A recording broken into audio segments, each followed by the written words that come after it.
आशीष मांगे, गाहे तब जय गाथा।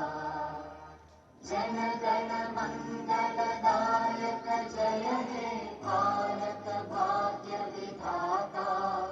जय हे जय हे जय हे जय जय जय जय हे।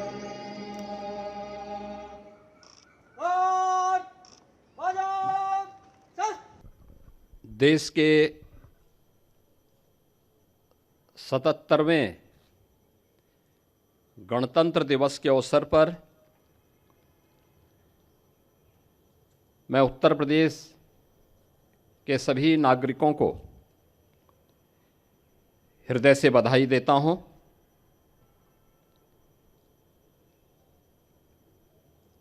आज ही के दिन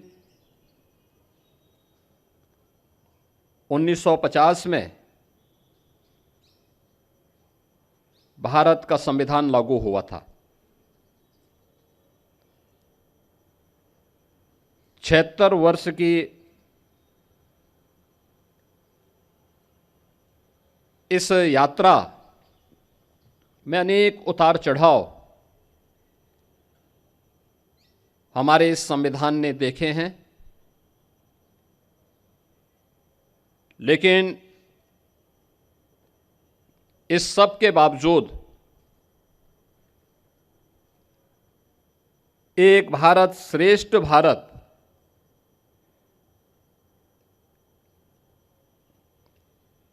के अपने संकल्पों के अनुरूप उत्तर से दक्षिण तक, पूरब से पश्चिम तक प्रत्येक भारतवासी के गौरव, भारत की एकात्मता और अखंडता के लक्ष्य को आगे बढ़ाते हुए आज हम सब एक नए भारत का दर्शन कर रहे हैं। इसमें हमारे संविधान की एक महत्वपूर्ण भूमिका है। मैं इस अवसर पर राष्ट्रपिता महात्मा गांधी, जिनके नेतृत्व में भारत के स्वाधीनता आंदोलन ने एक नई ऊंचाइयां प्राप्त की, उनकी स्मृतियों को नमन करता हूं।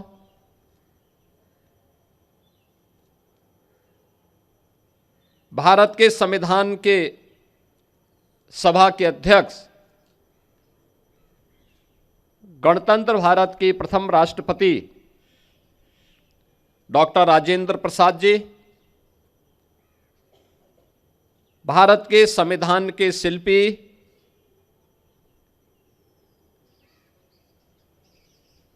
बाबा साहब डॉक्टर भीमराव अंबेडकर, वर्तमान भारत के शिल्पकार लौह पुरुष सरदार वल्लभ भाई पटेल, क्रांतिकारियों के सिरमौर नेताजी सुभाष चंद्र बोस समेत भारत माता के उन महान सपूतों को, जिन्होंने देश की आज़ादी के लिए अपना सर्वस्व न्यौछावर किया, इस आंदोलन में बढ़ चढ़ करके भाग लेकर के देश की आज़ादी को सुनिश्चित किया और स्वतंत्र भारत में देश की सुरक्षा के लिए, आंतरिक और बाह्य सुरक्षा के लिए अपने आप को बलिदान किया है। ऐसे भारत माता के सभी ज्ञात अज्ञात सपूतों के प्रति विनम्र श्रद्धांजलि अर्पित करते हुए उनकी स्मृतियों को मैं नमन करता हूं। हम सब जानते हैं कि 1947 में 15 अगस्त के दिन देश आजाद होता है। उससे पहले भारत के संविधान सभा के निर्वाचन संपन्न हो चुके थे। डॉक्टर राजेंद्र प्रसाद जी के नेतृत्व में भारत के संविधान सभा के निर्माण के उपरांत 26 नवंबर 1949 को भारत ने अपने संविधान को अंगीकार किया। आज पूरा देश 26 नवंबर की तिथि को संविधान दिवस के रूप में आयोजित करता है। हर भारतवासी का दायित्व बनता है कि हम अपने संविधान के प्रति पूरी श्रद्धा और पूरे समर्पण भाव के साथ कार्य करें, क्योंकि सम और विषम परिस्थितियों में भारत का ये संबल बना है। भारत के संविधान की ये पंक्तियां कि हम भारत के लोग हर भारतवासी के लिए एक नई प्रेरणा है कि भारत के संविधान का संरक्षक, असली संरक्षक अगर कोई है तो भारत का नागरिक है। उस भारत के नागरिक के प्रति हरेक संस्था को, हरेक नागरिक को, हरेक मंत्रालय और विभागों को अपनी जवाबदेही को सुनिश्चित करना होगा और यह संविधान के प्रति हमारे समर्पण के भाव को भी व्यक्त करता है। हम सब इस बात को जानते हैं कि जब भी हम संविधान की मूल भावनाओं का अनादर करते हैं तो वास्तव में भारत माता के उन महान सपूतों का, जिनके बल पर, जिनके दम पर यह देश स्वतंत्र हुआ, हम उनका अनादर भी करते हैं। यह अनादर भारत के संविधान का नहीं बल्कि भारत के उन महान पुरुषों का अपमान है जिनके बल पर यह देश स्वतंत्र हुआ। और इसलिए हर नागरिक का यह दायित्व बनता है कि वह संविधान के प्रति पूरी श्रद्धा और समर्पण भाव के साथ कार्य करें। यह हमारे लिए एक पवित्र दस्तावेज है जो हर विपरीत परिस्थितियों में हमारा मार्गदर्शक होगा। भारत को एकता और अखंडता के सूत्र में बांधने से लेकर के देश के अंदर न्याय, बंधुता और समता के एक भाव को प्रत्येक नागरिक तक लागू करने के सपने इस अभियान को निरंतर आगे बढ़ाने के इस क्रम को हमें जारी रखना होगा। याद रखना, ये तीन शब्द भारत के संविधान के न्याय, समता और बंधुता हर नागरिक को बिना भेदभाव के न्याय मिले। देश के अंदर जाति, मत, मजहब, क्षेत्र और भाषा के आधार पर किसी प्रकार का भेदभाव न हो। परस्पर समता और बंधुता का यह माहौल पूरे देश के अंदर आगे बढ़ेगा तो भारत को विकसित भारत बनाने के प्रधानमंत्री मोदी जी के अभियान को कोई रोक नहीं सकता।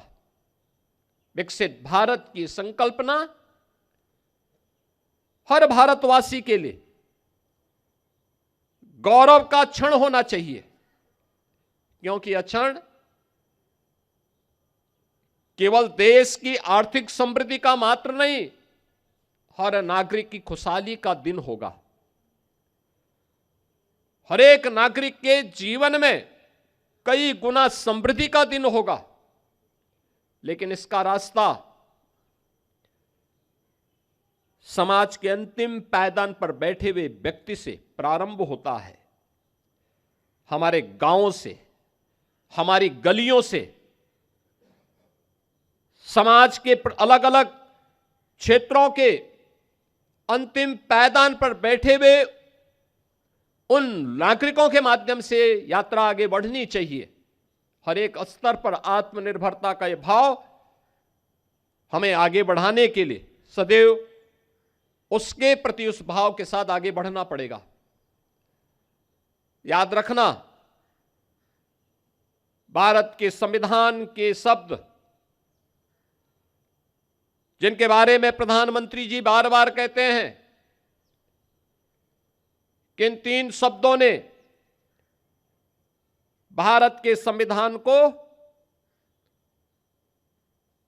दुनिया के सबसे बड़े लोकतंत्र के रूप में भारत को स्थापित करने में सबसे बड़ी भूमिका का निर्वहन किया है। आजादी के पूर्व देश को सामाजिक रूप से तोड़ने के लिए, विभाजित करने के लिए अनेक दुष्चक्र प्रारंभ हुए थे। कुछ लोगों ने क्षेत्र के आधार पर, कुछ लोगों ने भाषाई आधार पर, कुछ लोगों ने जातीय आधार पर देश को विभाजित करने के अनेक षड्यंत्र रचे थे, लेकिन वे सभी षड्यंत्र अधिक दिनों तक टिक नहीं पाए। जब भी संविधान के मूल भाव को कमजोर करने की साजिश होती है तो आप इस बात को देखते होंगे कि कहीं ना कहीं से इस सुगबुगाहट भी शुरू हो जाती है, जो सुगबुगाहट वर्तमान में उन भावों को कमजोर करता है जो न्याय के सिद्धांतों के विपरीत हो। भारत का संविधान व्यष्टि नहीं, समिष्टि के उस भाव के साथ हम सबको जोड़ने की एक नई प्रेरणा देता है। कोई व्यक्ति अगर यह कहता है कि मैं न्याय से ऊपर हूं, मैं संविधान से ऊपर हूं, मैं व्यवस्था से ऊपर हूं, तो मुझे लगता है कि वह भारत के संविधान की अवमानना कर रहा है। अगर कोई व्यक्ति कहता है कि बनाई गई व्यवस्था पर मेरा विश्वास नहीं, जो मैं कहूंगा वही सब कुछ होगा, यह नहीं चल सकता। और आज का यह दिवस हम सबको भारत के इस महान संविधान के प्रति उस समर्पण भाव के साथ आगे बढ़ने, उन संकल्पों को आगे बढ़ाने की एक नई प्रेरणा का दिवस है। हम सब उत्तर प्रदेशवासी भारत के इस संविधान को सम्मान देते हुए उन सभी राष्ट्र नायकों को, जिन राष्ट्र नायकों का एक ही ध्येय था और वह था राष्ट्र प्रथम का भाव, उस राष्ट्र प्रथम भाव का एक दस्तावेज भारत के संविधान के रूप में हम सबके सामने है। और यही वर्तमान के हमारे संकल्पों को, देश के संकल्पों को एक नई ऊंचाइयों तक आगे बढ़ाने में मददगार होगा। मैं आज के इस अवसर पर पूरे प्रदेशवासियों को 77वें गणतंत्र दिवस की एक बार फिर से हृदय से बधाई देते हुए अपनी शुभकामनाएं देता हूं। धन्यवाद। जय हिंद।